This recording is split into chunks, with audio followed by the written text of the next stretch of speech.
Hey, warrior friends. Welcome to today's warrior conversation. We're going to be unpacking how to become the leader that you were made to be with my warrior friend, Brittany. Hey, Brittany, I see you hopping in. So, after Brittany joins, we'll be diving into what leadership and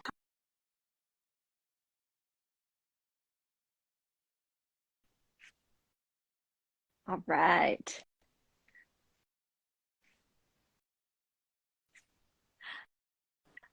Hello. How's it going? Hey, it's going great. How are you, Emily? Good. Thank you so much for joining me for this warrior conversation, Brittany. I am so excited. Oh, I'm so glad to be here, and I really appreciate the opportunity to get to talk to you and to everyone else that's on here tonight. Well, we will just dive straight in. I'm so encouraged and inspired by literally who you are and who you're becoming, the work you're doing to invest in people. I mean, it's truly amazing. And I would love for you right now, before we dive into all things leadership, if someone was new to Brittany, right? They're a new warrior friend, just take a minute and introduce yourself. Like, who is Brittany? Yeah, so I mean, first and foremost, I am a Christian, so I've got a faith background, and that's super important to me. And happen to grow up in a great Christian family, and have fully adopted that as my own throughout my adulthood. So that's at the core of my identity. But I'm also a wife, and I'm a mom to two boys, nearly 10 and 6 years old, and they both have the red hair, so that keeps me busy. Um, as I'm sure I kept my parents busy. But so I'm there, yeah, wife and mom there, and then I'm a retired Army officer. So I've spent this is just this past year in 2022 that I retired from the Army after 20 years serving, and then 4 years at West Point. So I graduated from West Point in 2002. So I have that background as well. And now I am a leadership coach, speaker, and trainer, and I'm trying to take those 24 years of investment that Uncle Sam, through a whole lot of you, thanks to being American taxpayers, invested into me, and trying to invest that back into other people, because I really have a heart and passion for helping people develop their leadership skills so that small businesses, nonprofits, I mean, really anyone, volunteers even, can improve how they lead, because when that happens, communities thrive. Oh, so beautifully said. And thank you for your service. Like, truly, from myself and becoming those who are joining us both now live and listening later. Thank you for your service and fighting for our freedom. Really appreciate you. Well, I'm proud to have done it. It was definitely something that God had for me, and I would say that everybody has their talents, and I'm just, glad that I'm not forced into a kindergarten classroom, because I'd rather go back to Iraq than do that. So we all have our places to be. That is so true. And well, thank you for sharing your gifts. And one of the things that just really inspires me so much about who you are is this intentionality that you have when it comes to leadership. Like, you talk and you coach your clients now that leadership isn't just this happenstance thing, but it takes and requires intentionality and working through it and becoming your best, right? And so before we get into some of the practical stuff, I would love to just hear how you define leadership. Like, what even is leadership? Yeah, so I've heard a whole bunch of different, definitions of it, and taken courses, and some people's like it's getting people who don't want to do something to do it over here. But I think the one that I enjoy the most is one that actually Joe Saxton and Stephanie O'Brien use on their podcast, Lead Stories. And they say at the intro of their podcast that everyone has influence. When you're intentional with that influence, then you're a leader. And I have just adopted that and believe that that is just a great way to think about it, because there's some people that are not intentionally leading out there, and there's people that are intentionally leading poorly out there. We've seen that through some of the great bad leaders of history, if you will. I mean, there's people that don't do the right things and influence people the wrong way, but they are leaders. So we have to make sure that we're following the right ones, and we're becoming the right leaders that we should be, that we want to be. And so I think that that's that intentionality piece, because now you are taking an active role in what your influence is. I really love that definition. And even as you just unpacked, like, it's really our responsibility to become this leader who's stewarding this influence and how we're leading forward. And so, what are a couple like practical warrior steps that if somebody was like, yeah, I resonate with that, but how do I really start flexing this intentionality muscle when it comes to leadership? Yeah, so I think the first thing you really have to do is sit down and say, what who am I as a leader? What matters to me? And so I think that starts with kind of values. Mm-hmm. And then what is the vision of where you see yourself going? You may already be in a leadership position that's out there, and you're working, but you haven't ever formalized what that looks like. Or maybe you're thinking, I'd love to go into this. I'd love to take a more, active role as a leader. So sit down. Don't think of every value in the world, because you're going to have things that are important to you. But if you were to pick top 5, and this is an exercise that I go through people that I work with. If you were to pick your top 5 values of what's important to you, maybe it is family, maybe it is organization, maybe it's, holistic fitness. I mean, there's a variety of different things. What are your values? And then how do you see yourself how do you want to be as a leader? So those two things together, the values and your vision, help to start shape your leadership philosophy. And a leadership philosophy is not static either. So you may be like, well, I've kind of done that in the past, but I feel like I've grown. Well, then redo it. It's not that our lives and our positions and our experiences are going to continue to shape and refine who we are. And some things are going to demand more of us that may require us to change our leadership philosophy and how we're engaging with people. But kind of constantly reevaluating those values and vision to have a good leadership philosophy and truly some organization in your brain of who you are as a leader is a great first step to go into things.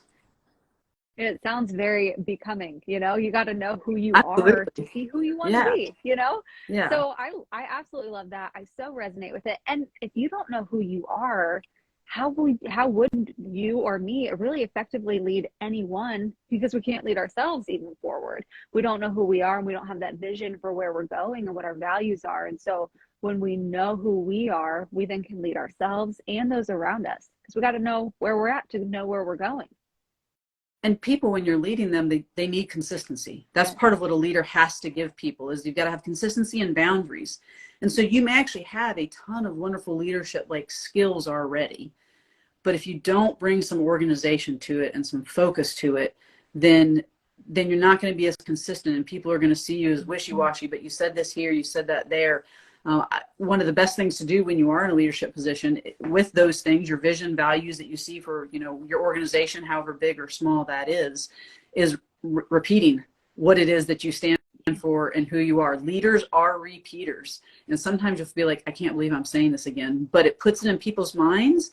And now the folks that you're leading know what's important to you when you're not around. And so it's super important in the communication of that piece to repeat it, to make people know that it's important.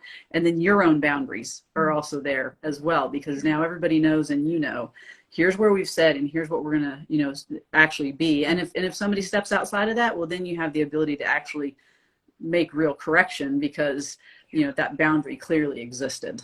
That's gold. Leaders are repeaters, and that's repeatable too. It's already memorable. I remember that. It's so good. I can't take credit for it. I know I've learned that somewhere in my journey. Well, I'm learning it from you, so thank you Fantastic. for sharing that. And something else that you really coach us as leaders on is on character and competency. So I would love to even hear from you. What are some things that you're learning and how to really grow in your character and competency when it comes to leadership? So I think competency is actually the easiest one, because there's so many ways in this day and age to learn. So it's actually that intentional effort to learn. I think John Maxwell may be the one that says, if you're not learning, you're dying. So as a leader, you have to constantly be learning and taking on something new, because the world's moving fast and we're just never there. If we think we're the smartest person in the room, we probably need to step down and realize that we're probably not, and we shouldn't be in that position anymore, because our ego has now outpaced us. So competency is just investing in time, whether it's with a coach or with its podcasts or books, and then going through those values and visions, that philosophy of who you want to be, and being organized with that, intentional with your learning. So I would say that's the easy piece, but that's the easy piece when you know what it is that you're trying to do. And, thankfully there are a lot of resources out there that, it's easier to find, I'd say, now than it was 20 years ago, where you're really having to lean a little bit more on academics and train folks. We have podcasts and we have opportunities.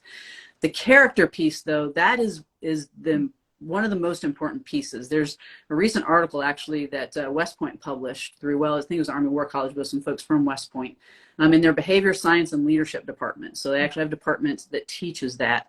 And they were examining, why are so many senior Army officers having moral failures? Like they're not screwing up on you know, how to tactically do things. They had that doctrine piece down, but they were really messing up from a moral perspective. So why were they having these type things? And they realized that over the lifetime of an officer, that the higher they got up, the less character training that they had. And so they weren't getting that reinforcement. And so they kind of have a theory of a leaky, you know, a leaky bucket, that you have to constantly reinforce your character. You can't just think that you've arrived.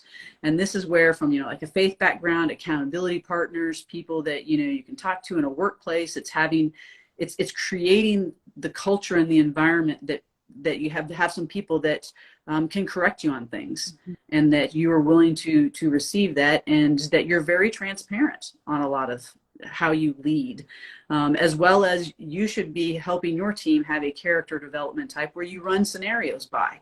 When you run scenarios, this is how West Point does it with cadets in teaching honor and ethics, is create scenarios. Okay, what would we do in those? Because when you war game those kind of things out, then when the actual thing is facing you and you have to make that, you know, hard right over the easier wrong, it is much easier to choose the hard right than it is the easier wrong, because you have already prepped yourself. But character has to be constantly reinforced. You have to have good boundaries, and you have to have real accountability in order to maintain that good character. And I mean, I know we see it all over the place in every walk of life, people failing in character. And a lot of times it's because the power and the position and everything of where they got bigger than the structure they had in place to keep them checked. And so I think that that's a super big part of it. And that plays into the values. And when you constantly revisit those values and plays into it, then that helps reinforce who you are as a leader.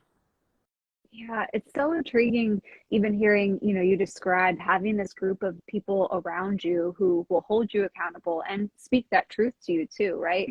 And so for those of us who are maybe like, yeah, I think I need to set this sort of system in place, what's the type of person somebody should look for, and who to invite to speak that truth and hold them accountable? Well, it's not the person that's going to tell you yes all the time, because there are some of those type of people. And it's not because, you know, some of it's just personality, but, you know, they're trying to please. But you've got to find that person that's willing to challenge you on things, but also because they care about you and the organization. So depending upon how big the organization is, you find somebody in the organization, and you empower them to do that, and you give them insight into things. And I mean, so many different organizations are set up differently, but it's finding that person. But if you just find a person that's going to tell you what you want to, you know, what you want to hear, then you actually haven't put up the boundaries that you really need. So no, that's so helpful and practical too, something that we can really take and apply. You know, you talked about resources when it comes to growing in our leadership, and I know that you are actually a resource too. You coach people, and you live, like, you wake up excited about investing in your life and ensuring that we're the best leaders that we can be. So if someone wanted to connect with you or even work with you, how can they connect with you?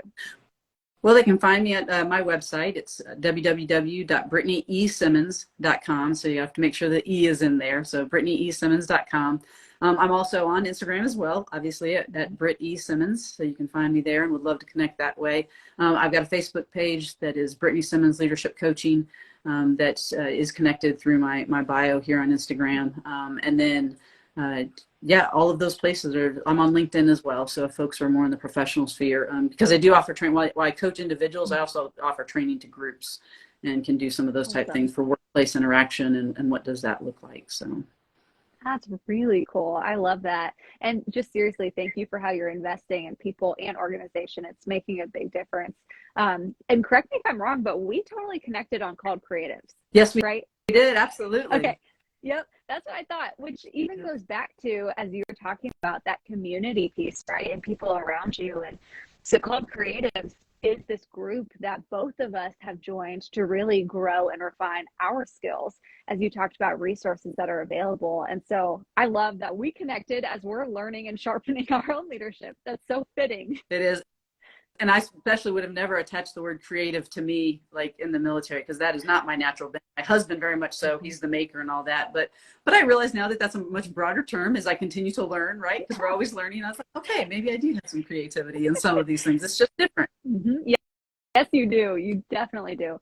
Brittany, as we wrap up this warrior conversation, is there anything else that you would want to equip people with when it comes to being the best leader that you can be?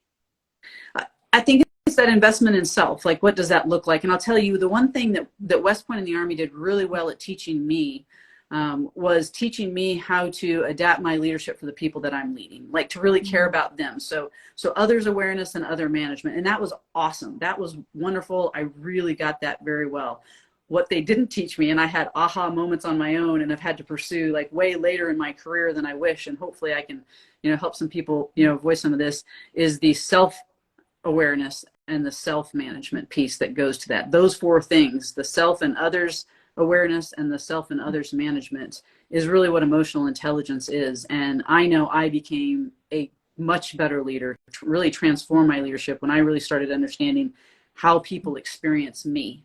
And when I understood that I see the world in a way different than other people seeing the world, and I can appreciate why they see the world that way, then my others awareness and others management is actually much better because I'm able to put those puzzle pieces together better. So I think that that's a real important step for people to take as they are either in leadership. And again, like took me probably 14 years until I had the light bulb go off. That is really a vital and important step is the emotional intelligence piece. And you can actually improve that. You can grow your EQ, can't grow your IQ. That is so powerful. Do you have time for one more follow-up question for Sure. what you just shared there? Okay. Sure. Because now, you got my mind thinking, like, somebody who is just like, hey, I hear you. And even what you just shared in terms of I experienced the world one way, but coming to that realization and aha moment that other people experience it completely differently, and how then we interact matters so much. So going out the door today, what is a practical step that somebody can take when this call ends, that they can start growing their EQ and they can really discover how they're coming across to other people? So, I mean, individually, I think it would just be, if you've never done any of the personality type things that are out there, I think that that's helpful. So, I mean, there's a variety, whether it's DISC or the Enneagram.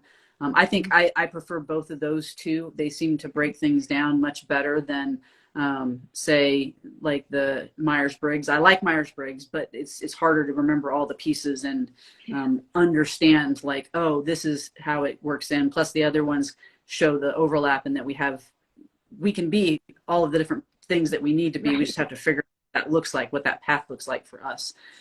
So it'd be taking some of the opportunities to do that. And obviously there's some free stuff on the internet and test. I'd say be careful with some of those. It'd be better to get some books. And then if you really are interested in it, finding a coach that is certified in either some of those things, or like one of the things I'm certified in is the EQI 2.0, which is the Emotional Intelligence Inventory. And it breaks it down into 5 major components of emotional intelligence with 3 subcomponents. And you kind of get to see where you are on these scales and where you should probably put your efforts first, and kind of digging into, well, why is this really high? And oh, by the way, just because you're high doesn't mean that there's not some pitfalls. There are. Mm-hmm. So you have to be careful about some of those things. So again, it's just that investing in your growth of who you are as a leader, so that you can truly be the best. Because when you're the best for everybody else, that you're leading and your organization's being successful, and you're doing it from a genuine place as well for who you are, just everybody's better. Yeah. Oh, yeah. An investment in yourself is an investment in the people around you. Absolutely is. Yeah. Yeah. So I'm an Enneagram 1 and I'm an ID on DISC. Okay. Which is fun. I'm an 8. Go figure. Love it. And then a pretty high D. That is amazing. I love that. And I love that you even dive into this coaching. So y'all, like, I cannot highly recommend more.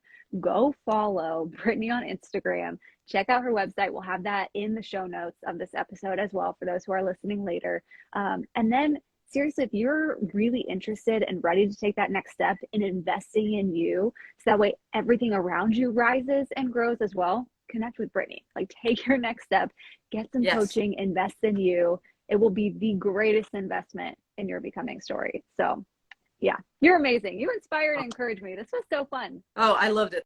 Thank you, Emily. Thank you. Thank you for joining us. Those of you who are watching live, those of you who are listening later, and Brittany, thank you for investing in us, helping us grow today. You're amazing, and I'm cheering you on as you're becoming who God made you to be.